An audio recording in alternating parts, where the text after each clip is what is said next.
مولانا فضل الرحمان کا حکومت کی کوئی بھی تجویز ماننے سے انکار کہتے ہیں علماء کو تقسیم کرنے کی سازش کی جا رہی ہے۔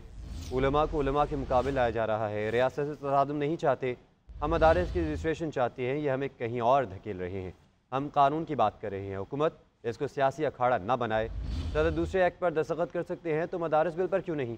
ساری چیزیں اتفاق رائے کے بعد کیوں متنازع بنائی جا رہی ہیں؟ پارلیمنٹ اس بل کو پاس کر چکی ہے اور ہم جیت چکے ہیں۔ FATF، IMF اور مغرب مدارس کو کنٹرول کرنا چاہتے ہیں۔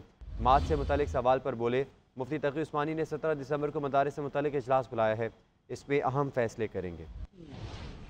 جب اس الیکشن سے پہلے PDM کی حکومت تھی تو تمام پارٹیوں نے اس پر اتفاق رائے کیا۔ زرداری صاحب خود اس میں فریق تھے جو اس پہ متفق ہو گئے تھے۔ میاں نواز شریف صاحب اور شہباز شریف صاحب دونوں متفق ہو گئے تھے۔ پارلیمنٹ کے اندر کی تمام پارٹیاں اس پہ متفق ہو گئی تھی اور وہ بل پیش ہوا اور سینٹ نے پاس کیا، قومی اسمبلی نے پاس کیا۔ اگر بل پر صدر دستخط کر سکتا ہے اور اگر دوسرے ایکٹس پر وہ دستخط کر سکتا ہے تو پھر متفقہ اس دینی مدرسے کے اس قانون پر کیوں دستخط نہیں کر سکتا اور اعتراضات کے ساتھ کیوں بھیجا گیا ہے؟ تو پھر آج کیوں اس کو تنازع کی طرف اٹھایا جا رہا ہے؟ علماء کے مقابلے میں علماء کو لایا جا رہا ہے کہ اس کو سیاسی اکھاڑا مت بناؤ۔ ہم تو قانون کی بات کر رہے ہیں، ہم مدارس کو قانون کے تحت ریگولرائز کرنے کی کوشش کر رہے ہیں، لیکن مدارس کی آزادی و خود مختاری وہ اپنی جگہ پر قائم رکھنا چاہتے ہیں۔ تو ساری چیزیں اتفاق رائے کے بعد اب کیوں متنازع بنایا جا رہا ہے؟ یہ ہے وہ بدنیت، عدم استحکام وہ کیوں لا رہے ہیں؟ ہم جو چیز طے ہو چکی ہے اس کو مستحکم کرنا چاہتے ہیں، وہ جو چیز طے ہو چکی ہے اس کے مقابلے میں نئی نئی باتیں لا رہے ہیں۔ لہذا اس وقت تک ہمیں حکومت کی کوئی تجویز قبول نہیں ہے۔ ان کی تجویز قبول کرو تو بہت دور کی بات ہے، چمٹے سے بھی نکلنے تیار نہیں۔